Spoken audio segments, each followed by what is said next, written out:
Les hauts lieux d'Israël.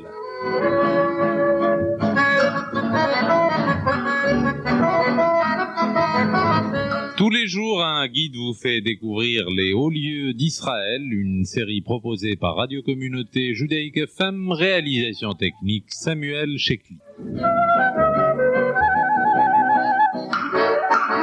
Alors Gilles, Masada, c'est un haut lieu d'Israël, c'est un haut lieu de l'histoire juive.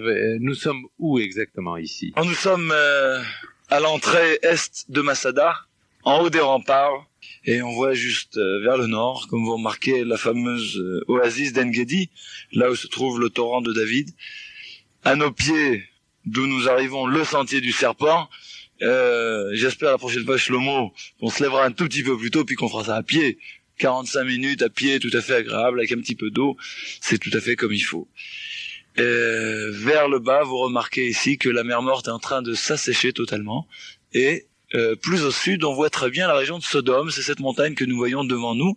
À vrai dire, elle a la même couleur que ces collines de Dolomites qui nous entourent, mais c'est une montagne de sel, et je crois qu'on va lui consacrer une visite à l'occasion autour de la région. La forteresse de Masada où nous sommes prend son nom de façon tout à fait naturelle, de son allure. Metzada en hébreu veut dire forteresse en hébreu ancien, Ha-Metzad, la forteresse, parce qu'elle est totalement isolée, comme vous remarquez, on est sur une espèce de colline avec des falaises abruptes, et puis ensuite un sentier très escarpé. D'ailleurs, de l'autre côté, comme vous le remarquerez, le ravin est très très profond, et donc l'endroit est isolé, un promontoire naturel tout à fait isolé. Et c'est ici que Hérode le Grand, cet homme très controversé, fils d'un juif qui venait justement des montagnes d'en face, des montagnes d'Édom, et d'une non-juive, et donc considéré comme goy par les juifs, et pourtant très apprécié par les Romains, parce que les Romains sont convaincus qu'il est l'homme qu'il faut pour pouvoir avoir un allié dans cette région clé que représente la terre d'Israël. Pourquoi région clé ? Ce n'est pas notre première visite ensemble, et on l'a souvent rappelé. La terre d'Israël, c'est avant tout cette région pivot qui permet le passage terrestre entre l'Afrique et l'Asie mineure, entre l'Europe et l'Asie, et celui qui la tient donc un point clé sur la carte du monde de l'époque et même sur la carte du monde d'aujourd'hui. Et c'est pour ça que les Romains ont besoin de cette région-là. Les Romains tiennent l'Égypte à cette époque-là. Cléopâtre d'ailleurs demande à Marc-Antoine de lui céder le désert de Judée où nous sommes maintenant pour pouvoir récupérer ce promontoire et y construire une forteresse. Mais vous vous rappelez qu'elle avait un long nez et donc il ne lui a pas cédé le désert de Judée. Est-ce que Masada en soi-même représentait un point stratégique ? Curieusement, non.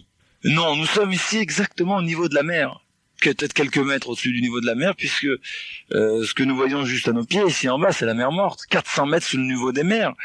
Un point stratégique, c'est avant tout un point élevé, mais qui doit contrôler des axes. Quels sont les axes routiers qui passent ici ? À la rigueur, un petit chemin qu'on appelait dans l'Antiquité le chemin du sel et du sucre, une espèce de route des épices de la nuit des temps. Pas grand chose. Je sais qu'on a marqué ici et là que Masada était un endroit important au niveau stratégique. C'est faux. Par contre, Masada a cette valeur tout à fait particulière d'être quasiment imprenable. Regardez bien autour de nous des falaises de plus de 90 mètres et ensuite des pentes très escarpées. Alors qui peut vaincre ? Qui peut gagner cet endroit-là ? C'est quasiment impossible. Après avoir grimpé ici, on arrive très essoufflé, et ensuite il faut attaquer la falaise.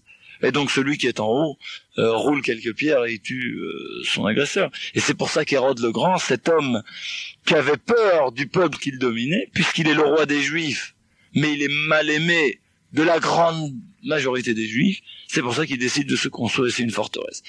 Et il est probablement un des plus grands bâtisseurs de l'histoire.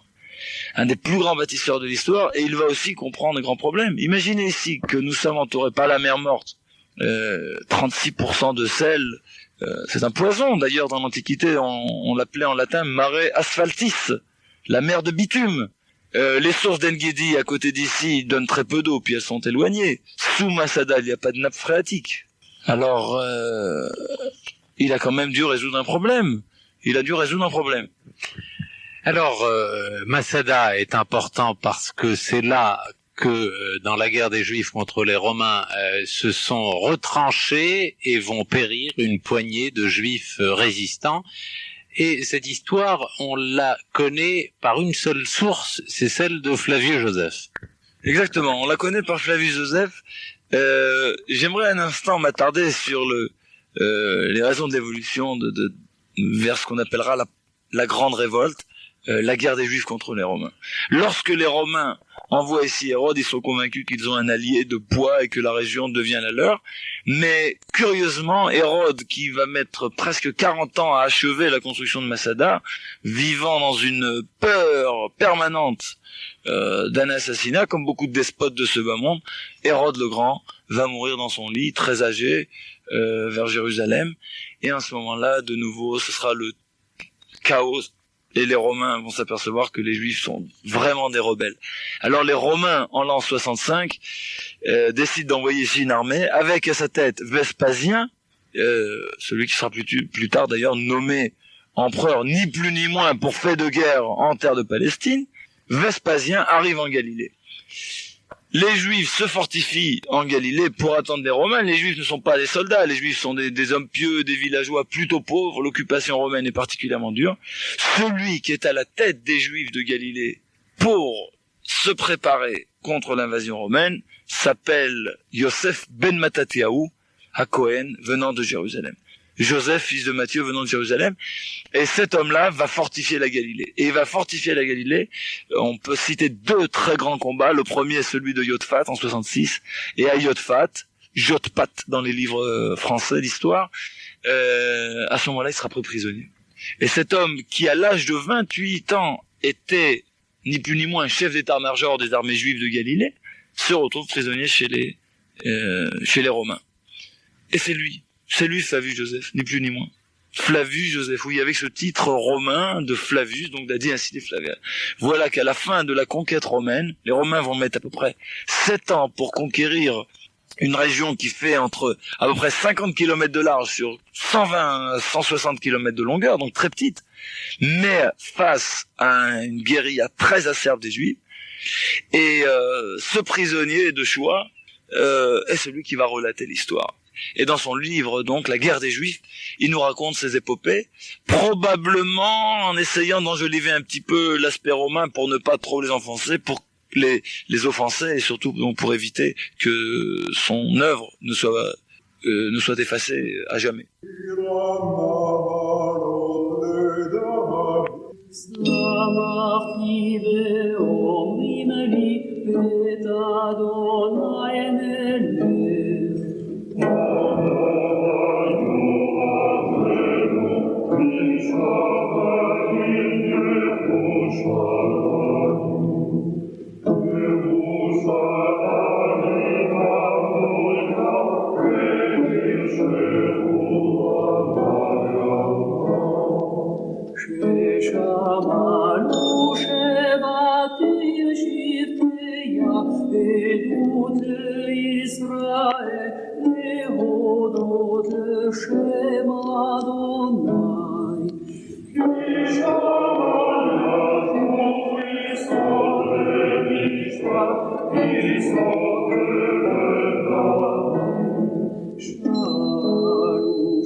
Alors Flavius Josèphe, on peut dire que c'est le premier correspondant de guerre, ou même le premier historien de cette époque en tout cas. Mais comment est-ce qu'il va se rendre à Masada? Est-ce qu'il va raconter les choses de visu? Nous allons y arriver. Puisque vous êtes intéressé par Flavius Josèphe, sachez que dans nos écoles de seconde en terminale, je crois que chaque année, pratiquement chaque élève d'Israël doit disserter sur Flavius Josèphe. Est-ce que Flavius Josèphe rend service au peuple juif? Est-ce que c'est un traître? C'est quand même étonnant, un général juif de Galilée qui devient notable romain. Aujourd'hui, pour nous tous, évidemment, il rend un grand service. C'est lui qui nous raconte ce que personne d'autre n'aurait pu le faire. Effectivement, il est sur le terrain. Il est sur le terrain en tant que prisonnier. Il est là pour relater, pour noter l'histoire. Il connaissait le latin, il connaissait l'hébreu, et donc il est l'homme parfait. Il connaissait aussi l'araméen. Alors nous revenons à notre histoire. Lorsque les Romains les Vespasiens détruisent la forteresse de Yosphat, et plus tard, évidemment, le fameux combat de Gamlé au Golan, les Romains commencent à descendre vers Jérusalem. Et lorsqu'ils descendent vers Jérusalem, l'inquiétude chez le peuple juif grandit. Jérusalem, c'est le centre de la foi juive, et c'est par essence le berceau de notre culture. Et les Juifs s'organisent pour protéger la ville, et c'est un fait. Les Romains mettront plus de 2 ans à la prendre et à la détruire. Cette énorme armée romaine. On a du mal à chiffrer. Les évaluations vont entre 20 et 40 000 légionnaires romains d'origine romaine, non pas des populaces ramassés en chemin, qui siègent autour. Et c'est là qu'on entend parler de ces zélotes. Une communauté de juifs particulièrement religieux qui vient principalement de Galilée, 965 hommes, femmes et enfants dirigés par un homme qui s'appelle Elazar Ben Yair, et qui vont faire tout le chemin. Nous l'avons fait ce matin venant de Jérusalem en voiture par la vallée du Jourdain. Ces gens-là vont le faire à pied en plein été, semble-t-il, de l'an 68. Je dis semble-t-il parce que nous avons beaucoup de problèmes de datation, et puis il faut toujours laisser quelques petites questions ouvertes, pas trop de risques. Et ces gens, 965 hommes, femmes et enfants, arrivent au pied de Masada, ce que nous voyons en bas ici, ce terrain qui ressemble un petit peu au Grand Canyon aux États-Unis, très escarpé. Ils vont se cacher ici pendant la nuit et ils vont décider de prendre d'assaut la forteresse de plein jour. Qu'est-ce qu'était Masada à cette époque-là? Masada à cette époque-là, c'est un lieu de vacances, un petit peu comme nos hôtels aujourd'hui de la mer Morte, une espèce de lieu de vacances pour les officiers de l'armée romaine qui sont en garnison ici depuis des longues années. Alors ils viennent profiter de ce qu'Hérode avait laissé ici. Et en haut de Masada, il y avait donc une quarantaine de soldats qui s'occupaient simplement de l'entretien de l'endroit, personne d'autre. Et nos amis, nos juifs, décident, en plein jour, le lendemain, aux heures de midi, lorsque la température frise les 48 à 50 degrés à l'ombre, de prendre ce chemin que nous voyons à nos pieds, vous voyez comment il est escarpé, très escarpé, et ils grimpent tous ensemble, très peu chargés, le sentier. Ensuite, ils accèdent à l'échelle de corde qui permettait de grimper la falaise, et ils rentrent par la porte qui se trouve ici à quelques mètres de nous, à l'intérieur de laquelle probablement somnolaient 2-3 gardes assoupis par la chaleur, qui ne s'attendaient vraiment pas à être envahis par quiconque. Ils sont tués sur le champ, et les Juifs vont s'emparer d'épées dans les entrepôts qu'Hérode avait laissés ici, et c'est là que commence l'épopée de Masada. Et alors là, on vient à l'époque d'Hérode. Il faut comprendre qu'Hérode avait construit Masada avec une idée très précise. Hérode, il l'a construit pour lui-même, pour se protéger, mais comme il était le régent, comme il était le souverain, ça aurait mauvaise allure. Celui qui se protège, c'est celui qui a peur. Il fallait pas qu'il fasse passer cette peur. Alors il a déguisé Masada, qui est une forteresse militaire, en un magnifique palais. Et c'est ce que nous verrons tout à l'heure. Dans quelques instants, on va commencer la visite. En réalité, l'endroit est déguisé. Et la partie la plus importante, à mon sens, c'est évidemment la partie des entrepôts de Masada, dans lesquels il pouvait garder suffisamment de vivres pour tenir des années. Alors il y avait les nourritures, les entrepôts de nourriture, mais il y avait aussi surtout un problème d'eau. Comment est-ce que les gens faisaient à l'époque? C'est un point très intéressant. À vrai dire, quand on lit l'histoire, et quand on a lu l'histoire avant les fouilles sur Masada, certains historiens doutaient de la véracité de l'histoire de Masada, tant le problème de l'eau était grave. Il s'avère qu'Hérode était un génie de construction. Et il avait remarqué une chose tout à fait particulière. La base rocheuse de cette montagne qui nous entoure, de ce désert de Judée, c'est un calcaire qu'on appelle calcaire de dolomite. Il est totalement imperméable. Ce qui fait que bien que la pluviosité ici, où nous sommes maintenant, soit de 30 mm par an, moins qu'une bonne averse à Paris en plein hiver, bien qu'on ait très peu de pluie, on récupérait ici beaucoup d'eau, 1 fois ou 2 fois l'an, lorsque des crues arrivaient du haut de la montagne. En haut de la montagne, regardez vers l'ouest ici, on remarque les collines qui s'approchent de Jérusalem, de Bethléem et de la ville d'Hébron. Et l'eau des crues, lorsqu'il pleuvait là-haut sur la montagne, et il pleut suffisamment, toute cette eau se concentrait dans 2-3 oueds qui se remplissaient d'un coup, et les trombes déferlent vers la mer Morte. D'ailleurs, jusqu'à ce jour, on a souvent d'ailleurs des accidents. Et ce qu'avait fait Hérode, de façon assez géniale, il a fait un barrage à sec, au pied du canyon que nous voyons face à nous, et il a construit donc un petit aqueduc qui enjambait le ravin proche de Masada.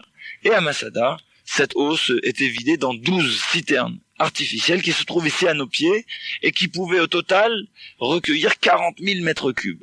Si on se pose la question combien de temps 1000 personnes auraient pu tenir à Masada, 1000 personnes en condition de siège, sans gaspiller évidemment, auraient pu tenir ici pendant plus de 9 ans et demi si les citernes étaient pleines. Et c'est un phénomène qui a lieu une fois l'an, une fois tous les 2 ans. D'ailleurs, on a malheureusement en Israël aujourd'hui souvent des accidents vers le mois de février-mars quand il y a des crues dans ces canyons et que des promeneurs arrivent. Alors dans cette forteresse qu'Hérode avait laissée en bon état, les zélotes sont arrivés de plein jour, donc comme on le racontait. Ils prennent d'assaut la forteresse, tuent les soldats romains qui se trouvent, et c'est là que commence le siège. Nous sommes au milieu de l'an 68, les Romains sont préoccupés à Jérusalem pour prendre la ville, qui est le centre de la foi juive, et n'attachent pas de grande importance. Une chose qui nous étonne, c'est évidemment le fait que les zélotes déclarent prendre Masada pour libérer Jérusalem. J'avoue que aucun expert militaire ne trouvera jamais une réponse, une explication logique à cette idée. La seule qui est peut-être acceptable, puisque Masada n'est pas un point stratégique, probablement que ces zélotes savaient que les Romains avaient une force donnée en terre d'Israël, une force limitée, et qu'en créant une nouvelle ligne de front, ils baissaient la pression sur Jérusalem. C'est ma seule façon de prendre, mais n'oublions pas que nous avons affaire à des gens très pieux, et il se peut qu'ils avaient au niveau de la foi, qu'ils étaient convaincus d'autre chose. En l'an 70, le jour du 9 Av, Tisha B'Av, la ville de Jérusalem est détruite. À ce moment-là, c'est la fin de tout. Presque la fin de tout pour le peuple juif, mais c'est aussi pour les Romains, une prise de conscience. Masada, c'est une nouvelle étape artificiellement créée par les zélotes avant la prise de toute cette terre qu'ils dénomment la terre de Palestine. Alors là, les Romains décident d'investir. Ils envoient ici un général qui s'appelle Flavius Silva, très important, la 10e légion romaine. Il va arriver ici avec 12 500 légionnaires. Il prend position en bas. Vous voyez ces carrés que nous voyons tout en bas de nous? Eh ben, ce sont les restes des camps romains. Ces camps romains construits par ses propres soldats. Il va ordonner tout de suite de construire un mur au pied de Masada pour empêcher les Juifs de s'enfuir. Il était convaincu qu'un jour ou l'autre, ils voudraient s'enfuir, sûrement la nuit, et il fallait l'empêcher. Et ensuite, beaucoup de tractations. On peut se parler, vous remarquez que les distances sont très proches, et les zélotes vont se voir proposer toutes sortes de choses. En tout cas, la vie sauve, moyennant de quitter la place.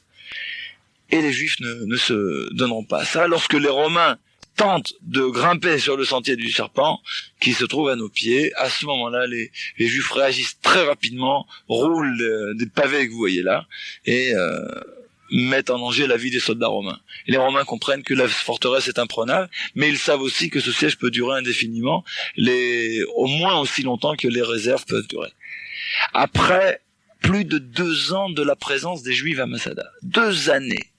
Et rappelons-nous que les nuits ici sont très très froides, les journées d'une chaleur torride, et donc dans des conditions de vie très difficiles, avec une pression psychologique particulièrement lourde, mais d'un autre côté très tenus moralement par la foi religieuse qui les unit. Les Juifs tiennent bon, les Romains souffrent énormément de cette forme de siège et décident donc de passer à une nouvelle étape. Une guerre psychologique à laquelle va s'allier la construction d'un édifice. Alors les Romains décident de ce côté-ci d'enjamber le ravin et de construire une rampe artificielle. Le problème étant un problème technique, celui du sentier du serpent, tous les moyens sont bons et décident donc de faire ce travail artificiellement. Alors pour construire une rampe pour enjamber un ravin, c'est simple, les Romains savent le faire. On fait venir du bois de Judée et comme une espèce, de hachis parmentier cachère, du bois, des tronçons de bois et ensuite des grosses pierres et de nouveau du bois et de nouveau des pierres. Mais le problème évidemment, c'est les Juifs qui sont là où nous sommes juste maintenant et qui commencent à envoyer des pierres de plus en plus lourdes sur les soldats romains et beaucoup d'entre eux sont touchés et tués. Flavius Silva, dans sa guerre psychologique menée contre les Juifs, demande à Jérusalem de lui envoyer des esclaves juifs pris à Jérusalem pour construire cette rampe artificielle. Les Juifs n'accepteront pas de se battre contre leurs frères. Et lorsque ces esclaves juifs arrivent enchaînés, nous assistons à des tractations, des échanges assez étonnants et émouvants entre les Juifs du haut et les Juifs du bas. Les uns libres en haut, mais encerclés, et ceux d'en bas enchaînés au service des Romains. Et ceux d'en haut leur rappellent évidemment que ils mourront et trouveront de toute façon leur mort dans le désert. Alors on demande de ne pas collaborer. Et semble-t-il, les Juifs n'ont pas du tout collaboré à la construction de la rampe, ce qui fait que les Romains vont être obligés d'utiliser une autre technique, celle d'ailleurs qu'on retrouve dans Astérix, curieusement, la fameuse technique de la tortue. La technique de la tortue, autrement dit, des soldats romains portent des boucliers très lourds, à plusieurs, pour les protéger des jets de pierre, et d'autres soldats romains en dessous continuent l'avance de l'édifice. Et lentement, mais sûrement, on arrive vers la conquête de la forteresse de Masada. Après plus de 8 mois, à cause de la difficulté des forces, je pense qu'ils auraient pu construire cet ouvrage en moins de 2 mois, 12 000 soldats romains qui n'ont pas grand-chose à faire ici. Et les Romains sont toujours scrupuleux d'occuper leurs armées. Mais enfin, les jets de pierre, nous le savons tous, gênent énormément. Et c'est comme ça que nous nous approchons de ce dénouement dramatique, lorsque les Hébreux s'aperçoivent que le site va être pris. Les Romains construisent une tour qui va avoir pour rôle de les protéger pendant leur avance. Et lorsque cette tour en bois est achevée, donc, il était évident pour tous les Juifs que la prise de la forteresse va être imminente. À ce moment-là, Élasar décide de réunir tout le monde, et il envoie quelques petits jeunes des familles pour aller chercher tout le monde, et il leur donne comme lieu de rendez-vous l'endroit que nous allons voir dans quelques instants ensemble. On s'y retrouve dans un instant. Alors cette grande pièce carrée que nous voyons, Gilles, c'est le site de ce que fut l'ancienne synagogue de la forteresse de Masada. Tout à fait. Et c'est ici donc que les zélotes arrivent, puisque Élasar appelle tout le monde, il tient à ce que tout le monde assiste à son discours. Et alors ça va être un discours superbe. Je renvoie tous nos amis de France et d'Israël évidemment au livre majestueux de Flavius Joseph, La guerre des Juifs, et vous verrez dans le texte quelque chose d'impressionnant. Il leur dit en d'autres termes: lorsqu'on nous a proposé la vie sauve, nous avons refusé. Nous refuserons toujours de donner notre vie à des païens. Et puisque nous allons maintenant être envahis par une masse assoiffés de sang de soldats romains qui sont là depuis plus de 3 ans, et que nous allons tous mourir, alors si nous devons mourir, donnons-nous la mort nous-mêmes. Mais comme vous le savez, Shlomo, notre judaïsme interdit évidemment le suicide. Le judaïsme cite même plusieurs cas dans lesquels l'homme doit se laisser donner la mort, pas des suicides, mais simplement se laisser donner la mort, plutôt que d'être mis dans certaines situations extrêmes. Et voilà que nous entendons un grand rabbin, un rabbin juif, proposer ce suicide. À vrai dire, c'est pas vraiment un suicide. D'abord, il propose à chacun un choix, et on va voter. Et pendant ce vote, une femme va demander à ne pas participer à ça. Elle pense qu'elle n'a pas le droit de se donner la mort et qu'elle doit prendre toutes les chances de la vie vers elle. Alors elle va se cacher, elle, avec son enfant, dans une des grottes que nous voyons ici vers le sud. Et ensuite, puisque tous les autres sont d'accord, alors il faut décider de la méthode. À ce moment-là, les Romains, je vous rappelle, sont juste en bas, sont déjà en train de se préparer pour une attaque nocturne, envoient déjà pas mal de flèches enflammées pour essayer de faire prendre le bois qui supporte les remparts est de Masada. Et à ce moment, on prend une décision, et Élasar préconise: chaque père devra lui-même donner la mort à sa femme et à ses enfants. Et ainsi sera fait. Et lorsque tous les corps sont rangés, alors les hommes tirent au sort entre eux pour déterminer 10 qui devront achever leurs frères. Et ces 10 hommes-là vont rester avec Élasar à l'attente de l'envahisseur romain. Et ils ont à peine le temps de ranger les corps. La nuit tombe ici, cette superbe région, et à ce moment-là, la forteresse est prise de flammes. L'invasion romaine venant de la rampe qu'ils viennent d'achever. Les Romains pénètrent dans la forteresse. À ce moment, Élasar prend son glaive et tue ces 10 derniers survivants, et lui-même se donnera la mort. Lui se suicidera, les autres auront été tués. Et c'est ainsi que se termine cette épopée de Masada. L'endroit où nous sommes, c'est la synagogue de Masada, et il faut bien le dire, c'est la première synagogue du monde, ou probablement une des premières synagogues du monde. Tant que le peuple d'Israël avait le temple, toute notre vie religieuse, notre vie sociale était tournée autour du temple, comme vous le savez, 3 fêtes de pèlerinage, de monter à Jérusalem, d'offrir des sacrifices au temple.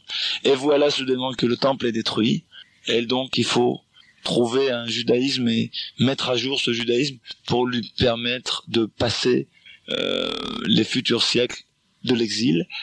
Et à ce moment-là, donc, on décide dans chaque communauté que la maison de communauté, la maison de l'assemblée, Beth Knesset en hébreu, deviendra aussi le lieu religieux. Et c'est ici qu'on va commencer à remplacer les sacrifices par des prières. Et cette synagogue carrée où nous sommes maintenant, entourée de gradins, où chacun se fait face, les uns priant pour les autres, et donc un endroit particulièrement émouvant. Il est très difficile pour nous, juifs, d'expliquer ce sort de suicide collectif. Masada étant pour nous aussi un très grand symbole, certains diront du jusqu'au-boutisme d'Israël, de l'Israël moderne. Certaines unités, parmi les unités d'élite de l'armée, viennent prêter serment en haut de Masada après de longs efforts physiques. Et à Masada, on jure que Masada ne tombera pas une seconde fois.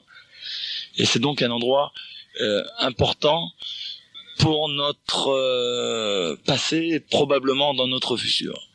Mais nous avons ici trouvé une indication intéressante. Pendant longtemps, je me demandais, à vrai dire, quel peut être le message qu'il y a dans un suicide, plutôt que de combattre jusqu'au dernier. Et j'ai soudain pensé à cette découverte qu'avait fait Yadin. C'était un vendredi, début des années 60, le professeur Yadin venait de rentrer chez lui, et puis on a fouillé à côté de la synagogue, dans une petite pièce que vous voyez ici à côté, et le premier texte que nous trouvons ici à Masada, c'est le chapitre 37 du livre d'Ézéchiel. C'est quand même assez extraordinaire. Parce que l'archéologie est faite de couches successives, et ce que vous trouvez en premier, le plus proche du sol, c'est évidemment la chose la plus récente. C'est cette prophétie où nous voyons tous ces ossements du peuple d'Israël. Le corps reprend son âme, reprend chair et reprend sa vie. Et peut-être qu'ici, pour moi, une petite allusion, une réponse. Peut-être que ces gens de Masada, qui avaient quand même combattu avec gloire les Romains et qui leur avaient tenu tête pendant 3 ans, n'avaient pas réellement commis un suicide. Ils avaient tué le corps, mais l'âme restait.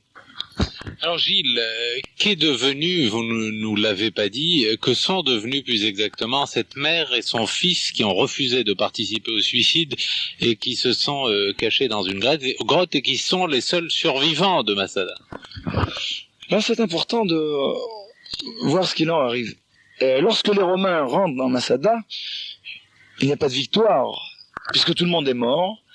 Et puis, en fouillant dans toutes les cavités, ils trouvent cette femme cachée, apeurée, et ils la conduisent directement vers Flavius Joseph, ce fameux Yosef ben Mattatiaou dont nous avons parlé au début de notre visite.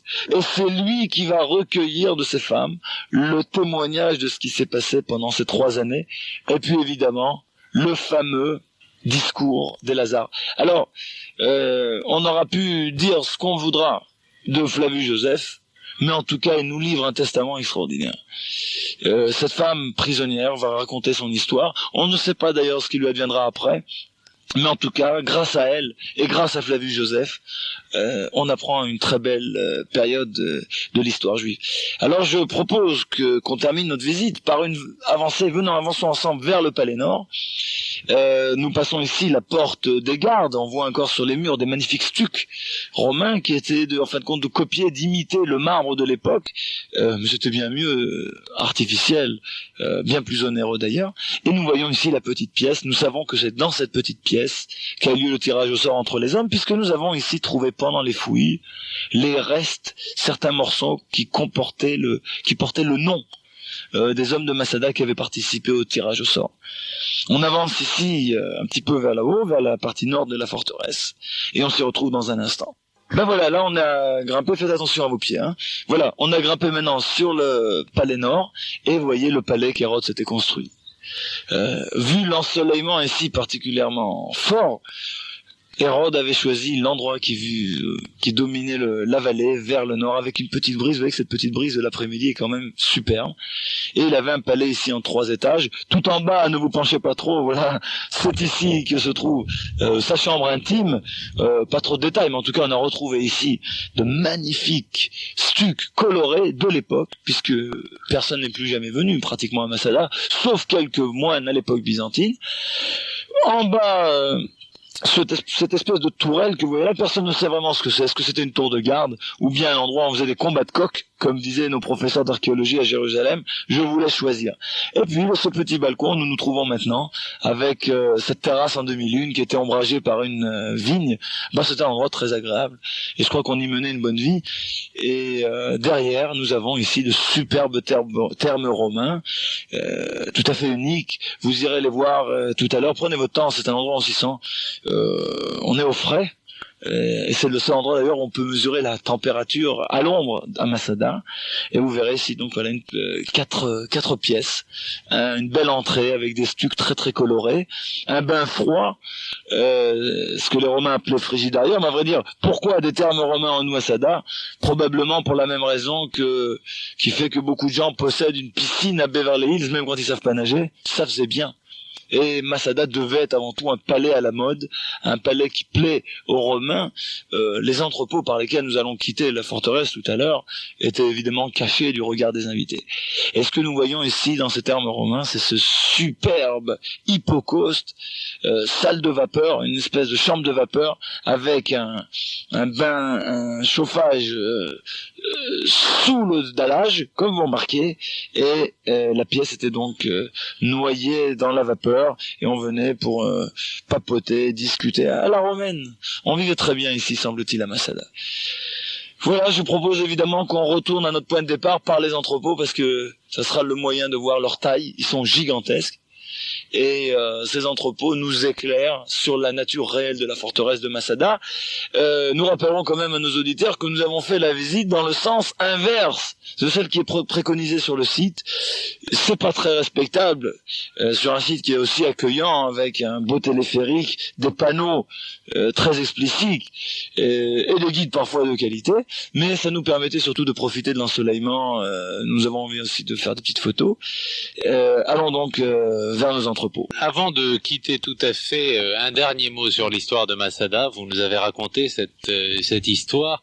L'historiographie est très divisée finalement sur Masada. Elle a été très divisée. On a parlé du complexe de Masada, même à propos de l'Israël d'aujourd'hui. Est-ce que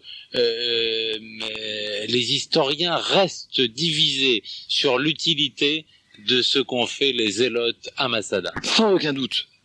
La division n'est plus du tout sur la réalité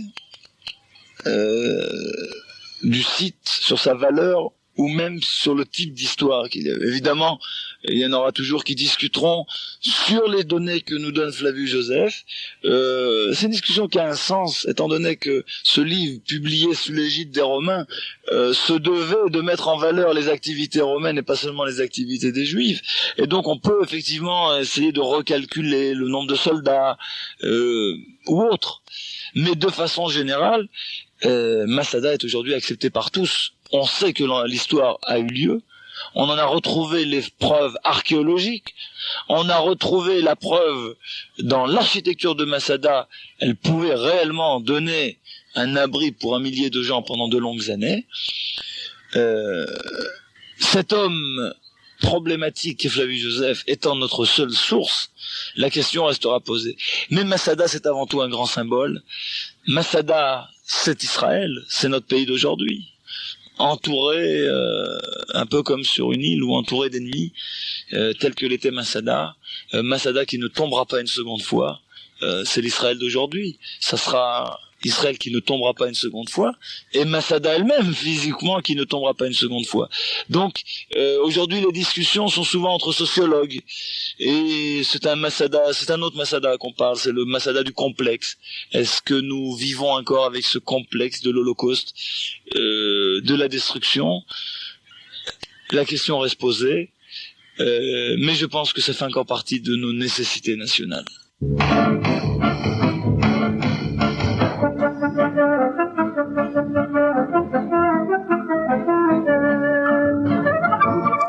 C'était les hauts lieux d'Israël. À demain.